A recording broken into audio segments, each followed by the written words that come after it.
श्री राम की वंशावली, विस्तृत और सत्यापित जानकारी। नमस्ते दोस्तों, क्या आपने कभी सोचा है कि हमारे प्रिय मर्यादा पुरुषोत्तम श्री राम का वंश कितना गौरवशाली और प्राचीन है। एक ऐसा वंश जो सूर्य की किरणों की तरह तेजस्वी और अनंत है। आज हम आपको ले चलेंगे एक ऐसी यात्रा पर जहां आप जानेंगे श्री राम की वंशावली की सत्यापित और रोचक कहानी, जो आपके दिल को छू लेगी और आपके मन में राम भक्ति को और गहरा कर देगी। तो तैयार हो जाइए, क्योंकि इस वीडियो का आखिरी बिंदु आपके दिमाग को हिला देगा। इसलिए वीडियो को अंत तक जरूर देखें, वरना आप इसकी सबसे खास बात मिस कर देंगे। परिचय, श्री राम और उनका महत्व। दोस्तों, श्री राम सिर्फ एक नाम नहीं, बल्कि एक संस्कृति, एक आदर्श और एक विश्वास है। रामचरितमानस और वाल्मीकि रामायण में उनकी गाथा हमें सिखाती है कि कैसे एक इंसान कठिन से कठिन परिस्थितियों में भी धर्म और मर्यादा का पालन कर सकता है। लेकिन क्या आप जानते हैं कि श्री राम का वंश, जिसे सूर्य वंश या रघुवंश कहा जाता है, ब्रह्मा जी से शुरू होकर कितना विस्तृत और गौरवमयी है। आज हम आपको बताएंगे इस वंश की पूरी कहानी, जो आपको गर्व से भर देगी। और हाँ, इस वीडियो का आखिरी बिंदु इतना खास है कि आप इसे मिस नहीं करना चाहेंगे। यह आपके जीवन को बदल सकता है, तो अंत तक बने रहें। सूर्यवंश की शुरुआत ब्रह्मा जी से वैवस्वत मनु तक। चलिए शुरू करते हैं उस बिंदु से जहां से सूर्यवंश की नींव रखी गई।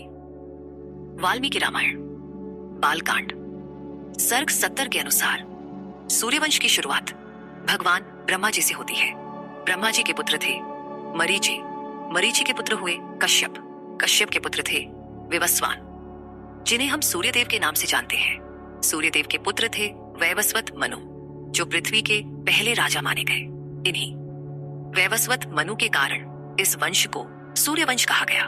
क्या आप महसूस कर सकते हैं कि यह वंश कितना प्राचीन और पवित्र है? यह वही वंश है जिसमें आगे चलकर हमारे प्रभु श्री राम का जन्म हुआ। इक्ष्वाकु से रघु तक सूर्यवंश का गौरव। वैवस्वत मनु के पुत्र इक्ष्वाकु ने अयोध्या को अपनी राजधानी बनाया और सूर्यवंश को आगे बढ़ाया। इक्ष्वाकु को सूर्यवंश का पहला राजा माना जाता है।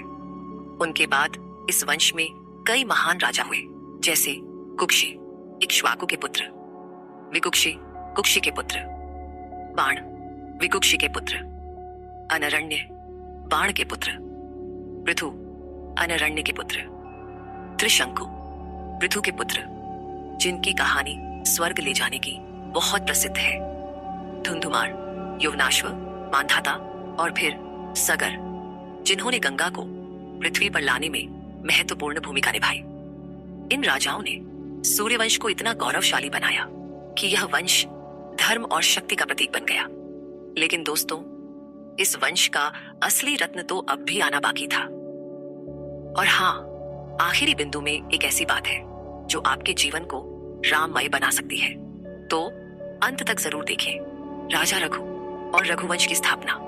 सूर्यवंश में एक समय ऐसा आया जब राजा रघु ने इस वंश को नई ऊंचाइयों तक पहुंचाया। उनके पराक्रम और धर्मनिष्ठा के कारण ही सूर्यवंश को रघुवंश कहा जाने लगा। राजा रघु के पुत्र थे प्रवृद्ध, प्रवृद्ध के बाद शंखन, सुदर्शन, अग्निवर्ण और फिर कई पीढ़ियों बाद आए अज।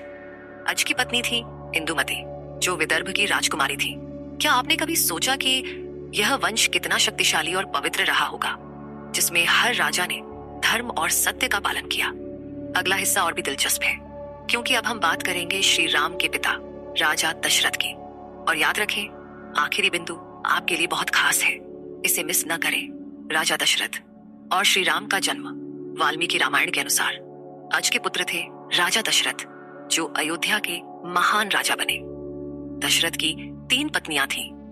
कौशल्या, जिनके पुत्र थे श्री राम, सुमित्रा, जिनके पुत्र थे लक्ष्मण और शत्रुघ्न, कैकेयी, जिनके पुत्र थे भरत। श्री राम का जन्म त्रेता युग में चैत्र मास के शुक्ल पक्ष की नवमी तिथि को हुआ था, जिसे हम राम नवमी के रूप में मनाते हैं। भगवान विष्णु के 7वें अवतार के रूप में श्री राम ने धर्म की स्थापना और रावण जैसे अधर्मी का अंत करने के लिए अवतार लिया। उनका जन्म न केवल सूर्यवंश की गौरव गाथा को बढ़ाता है, बल्कि हमें यह भी सिखाता है कि धर्म का पालन कितना महत्वपूर्ण है। क्या आप महसूस कर रहे हैं कि यह वंशावली कितनी प्रेरणादायक है? लेकिन अभी और बाकी है। आखिरी बिंदु में कुछ ऐसा है जो आपके जीवन को और बेहतर बना सकता है।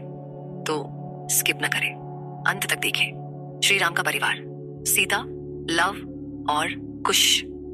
श्री राम का विवाह मिथिला की राजकुमारी सीता जी से हुआ, जो माता लक्ष्मी का अवतार मानी जाती है। उनके 2 पुत्र थे, लव कुश। लव और कुश ने सूर्यवंश की परंपरा को आगे बढ़ाया। लव ने लवपुर, आज का लाहौर, और कुश ने कुशावती, आज का कासगंज क्षेत्र पर शासन किया। वाल्मीकि रामायण के अनुसार श्री राम ने 11,000 वर्षों तक पृथ्वी पर राज किया और अपने पुत्रों को धर्म और शासन का पाठ पढ़ाया। यह वंशावली हमें सिखाती है कि धर्म, प्रेम और कर्तव्य का पालन कैसे करना चाहिए। श्री राम और सीता जी की कहानी हर हिंदुस्तानी के दिल में बसी है। क्या आप भी श्री राम के इस गौरवशाली वंश से प्रेरित महसूस कर रहे हैं? लेकिन रुकिए, इस वीडियो का सबसे महत्वपूर्ण हिस्सा अभी बाकी है। आखिरी बिंदु आपके लिए एक अनमोल उपहार है, तो अंत तक जरूर देखें। श्री राम की वंशावली का महत्व।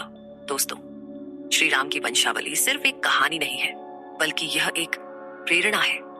यह हमें सिखाती है कि धर्म का पालन। श्री राम ने हर कदम पर मर्यादा का पालन किया। साहस और धैर्य, निर्वासन और रावण से युद्ध में उन्होंने कभी हार नहीं मानी। प्रेम और निष्ठा, सीता और राम का प्रेम हमें सच्चे रिश्तों की अहमियत सिखाता है। अच्छाई की जीत, रावण पर राम की जीत यह दर्शाती है कि सत्य हमेशा जीतता है। यह वंशावली हमें यह भी बताती है कि हम सभी अपने जीवन में श्री राम के गुण को अपनाकर एक बेहतर इंसान बन सकते हैं। और अब वह पल आ गया है जिसका आप इंतजार कर रहे हैं। आखिरी बिंदु आपके लिए एक खास तोहफा है जो आपके जीवन को बदल सकता है। तो तैयार हो जाइए। आखिरी बिंदु, श्री राम की शक्ति को अपने जीवन में लाएं। दोस्तों, क्या आप चाहते हैं कि श्री राम की मर्यादा, साहस और प्रेम आपके जीवन में भी उतरे? क्या आप चाहते हैं कि आपके जीवन की हर समस्या का समाधान हो और आपकी जिंदगी खुशियों से भर जाए? तो यहाँ एक ऐसा रहस्य है जो आपके लिए राम बाण की तरह काम करेगा। हमारे YouTube चैनल विक्रम आदित्य को अभी सब्सक्राइब करें और हमारे WhatsApp नंबर 7980210280 पर मैसेज करें। क्यों? क्योंकि यहाँ आपको मिलेंगी मुफ्त ज्योतिष भविष्यवाणियां और आपके जीवन की हर समस्या का समाधान, चाहे वह नौकरी, पैसा, रिश्ते या स्वास्थ्य हो। हम आपके साथ हैं, जैसे श्री राम अपने भक्तों के साथ हमेशा रहते हैं। सिर्फ एक सब्सक्राइब और एक मैसेज आपके जीवन को बदल सकता है। आज ही सब्सक्राइब करें और WhatsApp पर मैसेज करें, क्योंकि श्री राम की कृपा आपके लिए इंतजार कर रही है। दोस्तों, श्री राम की वंशावली हमें सिखाती है कि धर्म और सत्य का रास्ता कभी आसान नहीं होता, लेकिन वह हमेशा जीतता है।